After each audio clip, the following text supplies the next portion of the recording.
Radhe Radhe everyone, आप देख रहे हैं सीरियल सियापा, जहां पे देते हैं हम आपको आप ही के फेवरेट शो से जुड़ी इंटरेस्टिंग अपडेट। दोस्तों, आज रात के एपिसोड की शुरुआत में दिखाया जाएगा कि भार्गवी इधर उधर देख रही होती है कि आखिर वो चोर कहाँ है, और सामने वेंकटेश खड़े होते हैं जिस पर वो ज़्यादा गौर नहीं फरमाती। फिर जैसे ही वासु यहाँ पर भार्गवी को बताते हैं कि यही है वो वस्त्र चोर जिसने आपके वस्त्र चुराए थे और आपको परेशान किया था, तो इस बात पर वो यकीन करने से मना कर देती है। इधर जो भार्या है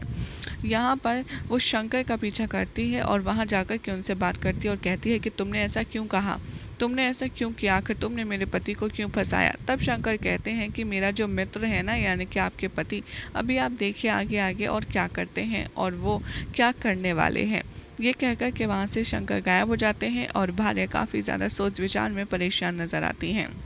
इधर दिखाया जाएगा कि भार्गवी बार बार पूछते श्रीनिवास से कि बोलो, क्या ये सत्य कह रहा है वासु, तुमने ही किया था क्या, वो ऐसा ऐसा तुमने क्यों किया, मैं तो तुम पे इतना भरोसा करती थी। यहाँ पर श्रीनिवास यानी कि वेंकटेश अपने मौन खोलते हुए कहते हैं कि मैंने ही किया है ये सब कुछ और अपनी गलती मान लेते हैं, लेकिन हाथ जोड़कर वो ये कहते हैं कि लेकिन इस कार्य के पीछे मेरी कोई मंशा नहीं थी, मैं तो बचपन से ही ऐसा हूँ, हंसी टिटोली करता रहता हूँ, नटखट हूँ। इतने में भार्या आती है ये सोचकर कि वो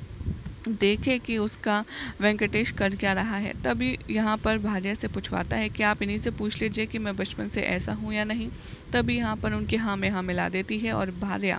ये देख कर के काफ़ी ज़्यादा शौक में आ जाती है कि आखिर वेंकटेश भार्गवी को यकीन दिलाने का प्रयास कर रहे हैं और झूठ बोल रहे हैं। इधर दिखाया जाएगा कि भार्गवी के दिल में धीरे धीरे वेंकटेश के लिए भावना आने लगती है और वो इमोशनल होकर उन्हें माफ़ करने का सोचती हैं, जिसे देखकर वासु बहुत ज़्यादा क्रोध करता है और कहता है कि मैं तुम्हारे लिए इतनी मेहनत से इसे पकड़ कर लाया और तुमने इसे माफ़ कर दिया, और इसके साथ में तुम ऐसा कैसे कर सकती हो। यहाँ पर जो भार्या है वो वेंकटेश को साइड में ले जाती हैं और पूछती हैं ये सब तुम क्या कर रही हो, क्यों कर रहे हो, और झूठा रोने का बहाना करती हैं और वो वासुदेव को देखते हुए ऐसा बिहेव करती हैं कि जैसे उन्हें कितना हर्ट हुआ है। तभी वेंकटेश कहते हैं मैं ये देखना चाहता था कि भार्गवी को मुझसे अभी भी लगाव है या नहीं है, लेकिन देखो भार्गवी को वेंकटेश से लगाव है, ये सिद्ध हो चुका है और इसीलिए मैंने ये कार्य इसलिए किया था।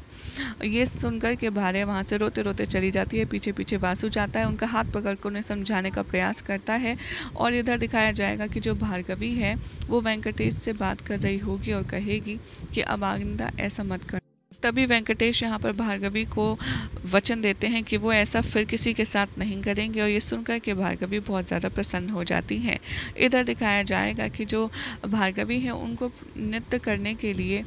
यहाँ पर वेंकटेश सारे प्रबंध करेंगे और ये सोचेंगे कि उन्हें कोई भी परेशान ना कर पाए, जिसकी जिम्मेदारी वो भार्या को देंगे और कहेंगे कि ये आपकी जिम्मेदारी है कि आप वासु को भार्गवी से दूर रखें ताकि वो अपने नृत्य का अच्छे से अभ्यास कर पाए। और वासु यहाँ पर